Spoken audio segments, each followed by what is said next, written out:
Bismillahirrahmanirrahim. Assalamu alaikum. My dear students, how are you?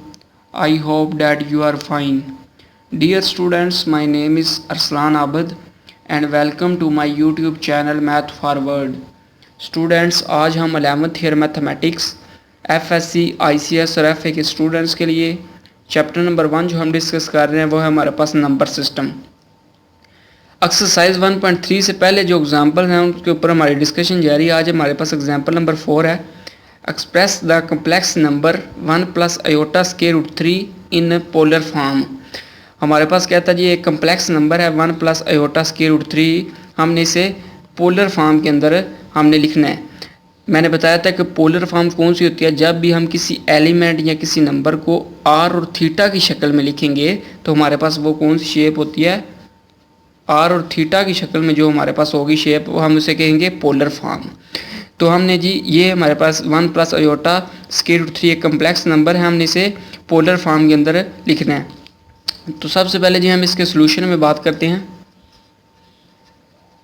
हमारे पास है जी 1 plus iota square root 3। एक मैं और बात तो आपको बताना चाहता हूँ कि ये वाली चीज़ अगर आपको इस तरह का कोई भी क्वेश्चन आ जाए तो ये वाली चीज़ जो है वो आपने इस शेप में लाजमी बनानी है कम्प्लेक्स नंबर की शक्ल में, क्योंकि x प्लस आयोटा y हमारे पास एक कम्प्लेक्स नंबर है। तो इस शेप के अंदर ये बड़ी चीज़ जो है वो आपने लाजमी बनानी है। अगर ये इस शेप के अंदर नहीं है तो आपने इसे इस शेप के अंदर कन्वर्ट करके तब आगे सिंप्लीफिकेशन करनी है, वरना आपने सिंप्लीफिकेशन अगर इस तरह ना की, इस शेप के अंदर बनाकर ना की, तो आपका क्वेश्चन गलत हो जाना है। पहले आपने इस शेप के अंदर लिखना है। तो ये हमें इस शेप के अंदर दिया गया था, क्योंकि ये हमें पता चल रहा है 1 प्लस आयोटा स्क्वायर रूट 3 में ये वाला भी मैंने बताया था x भी रियल होता है और y भी मैंने बताया था कि रियल होता है। x की भी कोई वैल्यू होती है और y की भी कोई वैल्यू होती है, y भी कोई नंबर होता है, x भी कोई नंबर होता है। तो मैंने कल भी ये चीज़ बताई थी कि इधर x भी रियल है और y भी रियल है। ड्यू टू आयोटा ये हमारे पास क्या आ जाता है, इमेजिनरी आ जाता है। तो अगर आप ये हमारे पास आ जाए 1 प्लस आयोटा स्क्वायर रूट 3, अगर आप x प्लस आयोटा y का 1 प्लस आयोटा स्क्वायर रूट 3 के साथ कंपैरिजन करें तो हमें पता हम x और y की वैल्यू निकाल सकते हैं जी, बिल्कुल डेफिनेटली निकाल सकते हैं। इधर से आप अगर गौर से देखें x हमारे पास क्या चीज़ है, x इक्वल होता है 1 की, क्योंकि उधर x की जगह क्या है 1 है और y की जगह क्या है इधर स्क्वायर रूट 3। तो हम लिखते हैं कि इधर x इक्वल आ गया 1 के और y किसके इक्वल आ गया, स्क्वायर रूट 3 के। हमने कल ये जो है polar form of complex number पूरी डिटेल के साथ डिस्कस किया था। हमने लास्ट पे एक फॉर्म बनाई थी कि x प्लस आयोटा y जो है इक्वल होता है r cos theta plus iota r sine theta. ये हमने एक जनरल फॉर्म इसकी ड्राइव की थी। अगर हम इसका इस तरह करते हैं कि रियल पार्ट के साथ कंपैरिजन करते हैं और इमेजिनरी पार्ट के साथ कंपैरिजन करते हैं तो हमारे पास क्या चीज़ आती है, हम लिखते हैं जी कंपेयरिंग, इधर स्टेटमेंट लिखते हैं comparing real and imaginary parts. Real part और इमेजिनरी पार्ट को आपस में कंपेयर कर लेते हैं। हमारे पास x equal r cos theta ये रियल पार्ट आ गया और y जो आयोटा y इक्वल आ गया iota r sine theta. Iota के साथ कैंसिल हो गया तो इधर से आ गया जी हमारे पास y equal r sine theta. तो आप इस तरह करें कि इन इक्वेशन को नाम दे देते हैं। ये हमारे पास इक्वेशन 1 है और ये है इक्वेशन 2। इस तरह का आपको जब भी क्वेश्चन आ जाए तो आपने बिल्कुल जो स्टेप मैं फॉलो कर रहा हूँ, बिल्कुल ये इजी वे के साथ मैं कर रहा हूँ, तो आपने ये स्टेप फॉलो करने हैं। सबसे पहले आपने इस तरह करना है, ये इस शेप के अंदर आपने इस क्वेश्चन को लिखना है x प्लस आयोटा y की शक्ल में। हमें तो ये इस शेप के अंदर ही दिया गया था। फिर इधर से आपने x की वैल्यू निकालनी है और y की वैल्यू निकालनी है। मैंने कल भी बताया था कि इधर x भी आपको रियल है और y भी रियल है आपको होगा इधर भी, क्योंकि x की भी हमें कोई नंबर दिया गया होगा और y भी हमें इधर कोई नंबर दिया होगा। ड्यू टू आयोटा हम इसे कहते हैं कि ये हमारे पास इमेजिनरी है, वरना तो ये y भी हमारे पास क्या है, एक नंबर ही होता है इधर, क्योंकि ये y क्या है आयोटा स्क्वायर रूट 3 हमारे पास एक वैल्यू ही है, कोई नंबर ही है। तो इसलिए हम कहते हैं कि y भी रियल है और x भी रियल है। तो आगे मैं बताता हूँ कि फिर इस आपने ये जनरल फॉर्म है हमारे पास पोलर फॉर्म की है, पोलर फॉर्म की ये जनरल फॉर्म है। Polar form of complex number की ये जनरल फॉर्म है। ये कल हमने ड्राइव की थी पूरी डिटेल के साथ। फिर आपने इस कंपेयर करना है रियल पार्ट को रियल पार्ट के साथ और इमेजिनरी पार्ट को इमेजिनरी पार्ट के साथ कंपेयर करना है। तो हमने ये इधर कंपेयर किया तो ये हमारे पास इक्वेशन 1 आ गई, ये इक्वेशन 2 आ गई। इधर से करते हैं जी हम x की वैल्यू इधर इक्वेशन 1 में पुट कर देते हैं, वरना मैं आपको एक और मैथ्स का ट्रिक बताता हूँ, आप इस तरह ना करें तो और इधर आ जाता है x की जगह हम इस तरह करते चलो x की वैल्यू पुट कर देते क्योंकि हमने x की वैल्यू निकाल जो ली है। तो इधर से x की वैल्यू क्या आती है, हम इधर पहले स्टेटमेंट लिखते हैं put value of x and y in equation 1 and 2। इसका मतलब ये है कि हम x और y जो हमें ये जो वैल्यू हैं हमने पुट किस में करनी है, put value of x and y in equation 1 में और इक्वेशन 2 में। इक्वेशन 1 में x की वैल्यू पुट होगी और इक्वेशन 2 में y की वैल्यू पुट होगी। तो हम इधर लिखते हैं जी इक्वेशन 1 में अगर x की वैल्यू पुट करें तो हमारे पास आता है 1 इक्वल r cos थीटा, इसे इक्वेशन नंबर 3 का नाम दे दें। और अगर इधर इक्वेशन 2 में अगर हम y की वैल्यू पुट करते हैं तो y की वैल्यू हमारे पास क्या है square root 3 equal r sine theta, तो इसे इक्वेशन नंबर 4 दे दें। एक इक्वेशन को आपने एक दफ़ा इनाम देना है, इधर आपने 2 दिया तो इधर आपने ये नहीं करना इसे भी आप 2 दे देना है, ये 3 दे दें इसे 4 दे दें, तो क्योंकि आप आसानी के साथ ये चीज़ें अंडरस्टैंड कर सकेंगे ताकि। तो अब इस तरह करते ये हमारे पास इक्वेशन 3 और इक्वेशन 4 आ गई। तो हम इधर मैंने कल भी एक स्टेटमेंट आपको लिखवाई थी, तो इधर अभी हम इस तरह करते हैं कि हमने क्योंकि r और थीटा की वैल्यू निकालनी है तो हम इस तरह करते हैं कि मैं इधर स्टेटमेंट लिखता हूँ कि एडिंग एंड स्केयरिंग 3 एंड 4 कि हम 3 और 4 को ऐड भी कर लेते हैं और साथ ही इनका स्केयर भी ले लेते हैं।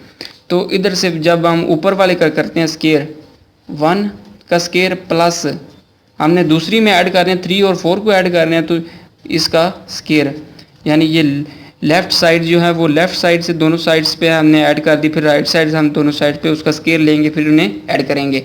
तो इधर से आ गया जी हमारे पास r square cos square theta तो plus r square sine square theta, क्योंकि जब हम इसका स्केयर लेंगे तो हमारे पास क्या आता है r square cos square theta plus जब इसे ऐड करेंगे फिर r square sine square theta से, तो बिल्कुल हमने वो ही कर दिया क्योंकि add and squaring 3 and adding and squaring 3 and 4, तो ये हमने कर दिया। इधर से जी हम स्केयर ओपन कर लेते हैं 1 प्लस स्केयर और स्केयर रूट आपस में कैंसिल हो गया तो पीछे रह गया 3, ये आ गया। इधर से r स्केयर कॉमन आ गया क्योंकि इधर भी r स्केयर है और इधर भी r स्केयर है, तो इधर से हम करते हैं r स्केयर कॉमन ले लिया तो पीछे रह गया cos square theta plus sine square theta. हम जानते हैं कि cos square theta plus sine square theta हमारे पास किसके इक्वल होता है 1 के इक्वल होता है। इधर से ये 4 आ गया इक्वल r स्केयर इंटू 1 आ गया क्योंकि हमने इधर ये वैल्यू पुट कर दी cos square theta plus sine square theta equal 1। 4 equal आ गया r स्केयर को 1 के साथ मल्टीप्लाई करें तो हमारे पास r स्केयर आ गया। इधर से हमने r की वैल्यू निकालनी है तो हमने इधर स्टेटमेंट लिखते हैं कि taking square root on both sides. इस तरह की आपको जब भी स्टेटमेंट आए तो आपने ये साथ लाजमी मेंशन करनी है। तो इधर से आ गया 4 का स्केयर रूट ऊपर r स्केयर का स्केयर रूट। 4 को हम इसका फैक्टराइज करते हैं 4 को, तो ये हमारे पास 2 को 2 के साथ मल्टीप्लाई करें 4 आ गया, 2 1s आर 2, 2 को हम 2 टाइम्स मल्टीप्लाई करें तो हमारे पास 4 आता है। तो ये जी r स्केयर ये एज इट इज़ इस तरह ही लिख लेते हैं। ये स्केयर और स्केयर रूट आपस में कैंसिल हो गए, ये भी स्केयर और स्केयर रूट आपस में कैंसिल हो गए, पीछे रह गया 2 इक्वल r। तो ये हमने चीज़ जी r हमने निकाल लिया है। अब हम निकालते हैं क्योंकि हमारे पास पोलर फॉर्म के अंदर r और थीटा होता है, ये क्योंकि जनरल फॉर्म आपने ये लिखनी है क्योंकि x प्लस अयोटा y आपने कंसीडर करना है। हमारे पास ये है question 1 plus iota square root 3, तो वो जब हम लास्ट पे जब हम इसका आंसर लिखेंगे तो आपको आसानी के साथ पता चल जाएगा। तो आगे जी हम थीटा की वैल्यू निकालते हैं। थीटा की वैल्यू निकालने के लिए मैंने कल एक फार्मूला लिखवाया था कि tan थीटा होता है हमारे पास y/x के। इधर से थीटा आ गया हमारे पास tan इनवर्स y/x के। अब इधर आप गौर से देखिए हमारे पास y की वैल्यू क्या है, y जो हमने इधर ऊपर निकाला है y√3 ओवर x हमारे पास क्या है 1, तो नीचे रहेगा tan इनवर्स √3। इधर से आप जब √3 tan इनवर्स √3 कैलकुलेटर की मदद से निकालेंगे तो हमारे पास आता है जी, मैं इधर आपको निकाल के दिखा देता हूँ एक दफ़ा।